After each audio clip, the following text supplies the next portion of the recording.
जी रुद्र बाबू कैसे हैं? जय बाबू, राम राम। राम राम जी, नमस्कार। और बताइए कैसे हैं? मुंशी की नौकरी है, आय कम खर्चा ज्यादा, ऊपर से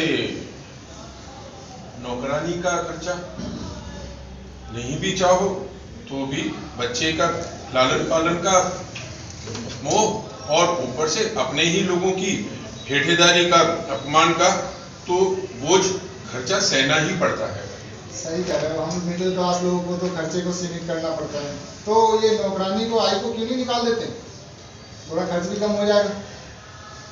जो आदमी नंगे पैर चलता होता है ना, तो कांटों पे पैर रखने से डरता है।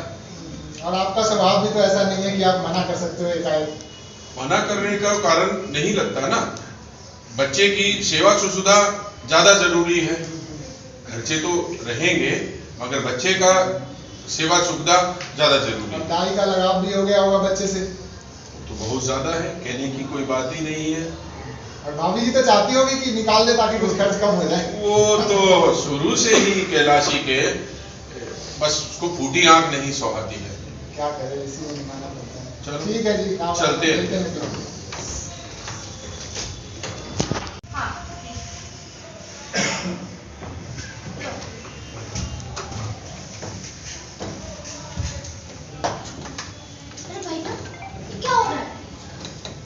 अरे ये आए दिन गली में लड़ते झगड़ते रहते हैं लोग।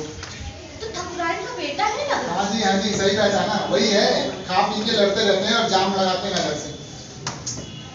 बिल्कुल ही बेकार औलाद। हाँ इतना लट हाँ पूरी तरह पीट दिया।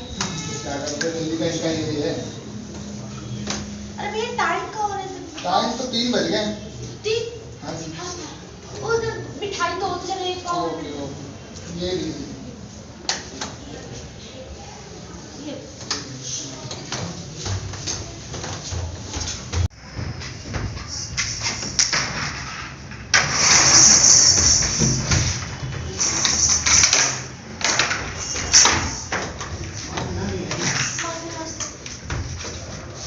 कहीं खो गई थी क्या? नहीं, वो रास्ते में जाते जाते मार्केट से लेट हो गई, उसने रोक लिया। यहाँ दफ्तर जाने को है और तुम्हें सैर सपाटे की सूझी है? रहने दो, तुम्हारे बिना उतावला नहीं हुआ जा रहा है। मैंने कहा रहने दो। तुम्हारी लक्ष्य में बहुत दिनों से देख रही हूँ। ये सब नाटक करने तो कहीं और जाओ, यहाँ हमारा मन भर गया है। इतना बड़ा भी अपराध नहीं किया माँ, मुश्किल से 5 घंटे की देर हुई होगी। साफ साफ क्यों नहीं बोल देती कि दूसरा दरवाजा दे? नारायण ने पैदा किया है तो खिलाएगा भी। मजदूरी की अकाल थोड़े है। तो तुम्हारी यहाँ जरूरत किसको है? जाओ यहाँ से। तुम्हारी ऐसी लौंडे बहुत आगे पीछे घूमती रहती हैं। हाँ, नारायण आपको कुशल रखे। मेरे जैसी लौंडे ने आपको बहुत मिलेगी। मुझसे कुछ अपराध हुआ होगा तो क्षमा करना। चलती हूँ। जाके मर्दाने में अपना हिसाब कर लो ना। रुद्र बाबू को मिठाइयाँ खिला दीजिएगा। क्या क्या है? कुछ नहीं साहब जी, बाबू जी ने कह दिया कि अपना हिसाब करो। चलती हूँ। तुम्हें भी ना बैठे बैठाए रोज न रोज एक उड़द सूझती रहती है। अरे नहीं करता जी, किसी के हाथों बिक थोड़े ना गए हैं। नहीं रखना मुझे। तो हुआ क्या? तुम भी ना कुछ नहीं, मेरा स्वभाव ही ऐसा है। तुम्हें इतनी पसंद है तो अपने गले मर लो, मेरे हाथ की जरूरत नहीं।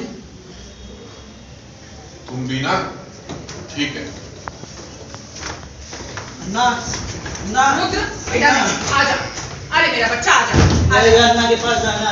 नहीं जिद नहीं करते। आ जा, मैं मिठाई दूँ। आ जा। हाँ बेटा, नहीं, मुझे अन्ना के पास जाना। माँ तुझे खिलाएगी। ये देख खिलौने। मुझे नहीं चाहिए खिलौने, मुझे अन्ना के पास जाना।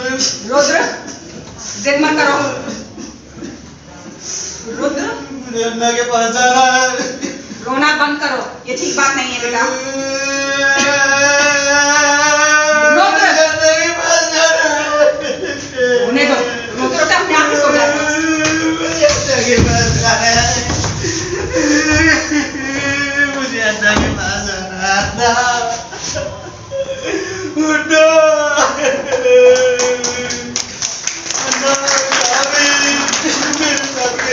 थी अन्ना, मुझे खिलाती थी, मेरे लिए मिठाई लेके आती थी अन्ना।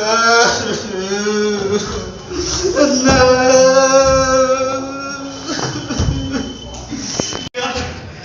6 सारे दिन हो गए, अन्ना अब तक नहीं आई।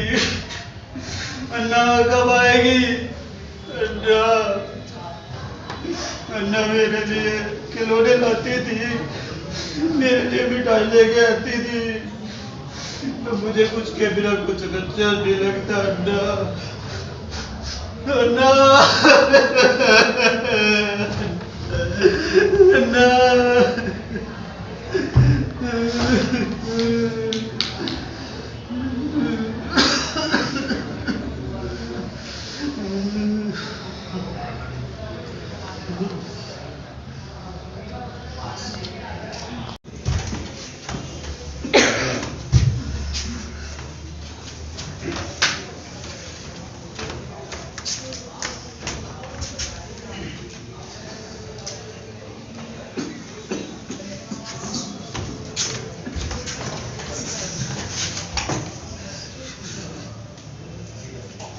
कैसा है डॉक्टर साहब इस बच्चे का हाल? बहुत खराब है।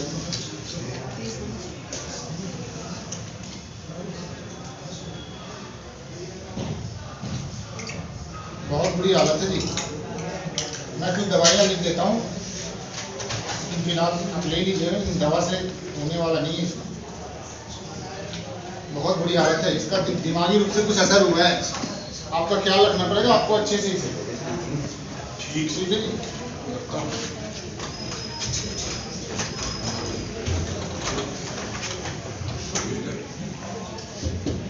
आप बड़े हकीम को क्यों नहीं बुला लेते? शायद उनकी दवा का असर हो।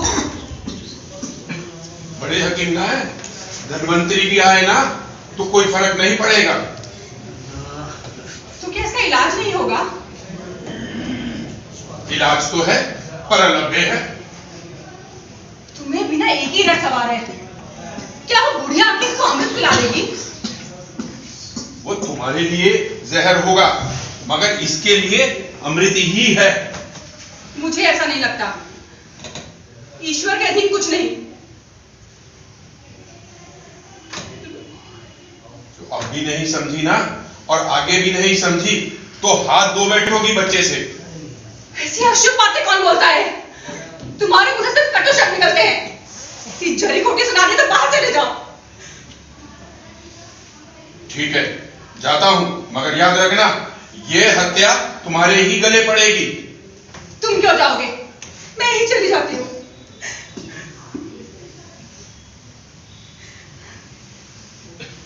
जाऊं? बुला लाओ। मैं तुमसे कह ना पाई कभी, मुझे लाज आती थी। पूरू तुझसे बहुत प्यार करती है, मुझे मालूम है। मैं अपने बेटे को बस ठीक होते देखना चाहती हूँ। मैं चाहूंगी तो जाऊंगी उसके घर और उससे विनती करूंगी कि वापस आ जाए। ना ना, तुम ना जाना। पता नहीं तुम्हारी जुबान से क्या निकल जाए कि जो वो आती हो तो भी ना आएगी। हिम्मत रखो, मैं जाता हूं, मैं करता हूं।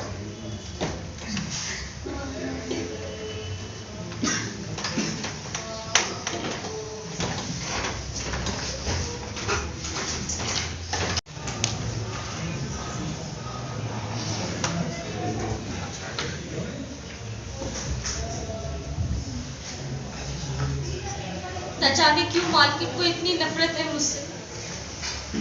इतने साल बीत गए, आज तक विश्वास ना हुआ उसने हम पे। ऐसा क्या गुनाह कर दिया, ऐसा क्या अपराध हो गया हमसे?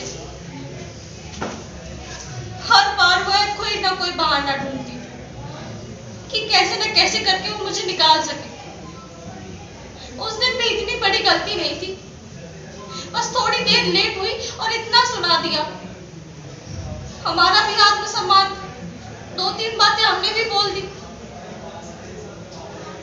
मगर अब अफसोस हो रहा है। रुद्र बाबू की बहुत याद आ रही है। न जाने कैसे होंगे, क्या कर रहे होंगे, कुछ खाया भी होगा कि नहीं। एक वही तो थे जिनके सहारे जिंदगी कट रही थी। अब तो भगवान का सहारा है बस। ये महातीर्थ करके खुद को उनकी शरण में समर्पित कर दूंगी। लो, प्रेत भी आ गए। गिलासी, बाबूजी, तुम भी तीरथ पे चली? यहाँ बचा ही क्या है? जिंदगी का भी कोई ठिकाना नहीं। न जाने कब आंखें बंद हो जाए। रुद्र बाबू ठीक है? अब जा ही रही हो तो आशीर्वाद देती रहना। उनका जी ठीक है? वो उसी दिन से बीमार है जिस दिन से तुम वहां से निकली। 2 हफ्ते तक अन्ना की रट लगाए रखी। अभी 1 हफ्ते से खांसी बुखार में पड़ा है। सब इलाज किए, बेकार, कोई लाभ ना हुआ। फिर सोचा जाऊं तुम्हारे घर जाके बुला लाऊं। फिर हुआ किस मुंह से जाऊंगा? हमने कौन सा तुम्हारे साथ बहुत अच्छा व्यवहार किया। लगा कि तुम्हें देख लेगा तो शायद संभल जाएगा, मगर अब तुम भी यात्रा पर निकल पड़ी। कैसे करे? बस आशीर्वाद देती रहना। अगर जीवन हुआ तो बच जाएगा, नहीं तो ईश्वरी इच्छा के आगे किसका जोर? नहीं नहीं, मेरा दिल भी इतना कठोर हो गया। एक मासूम बच्चा रो रो कर मुझे याद कर रहा था।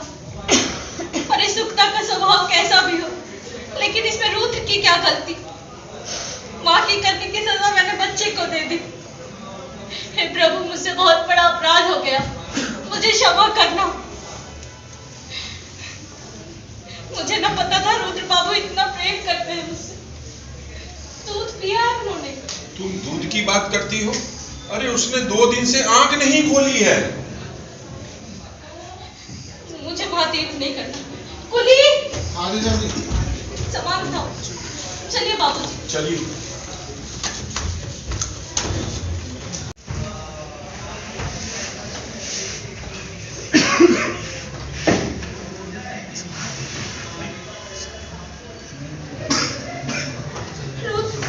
रुद्र बाबू, रुद्र बाबू, ये क्या हालत बना ली है?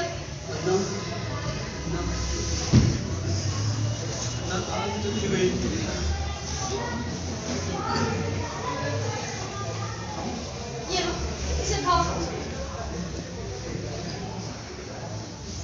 तुमने तो मुझे बद्रीनाथ भी न जाने दिया। अब मेरे पुण्य फल का क्या? मेरा सारा पुण्य, मेरा मारा तीर्थ यही।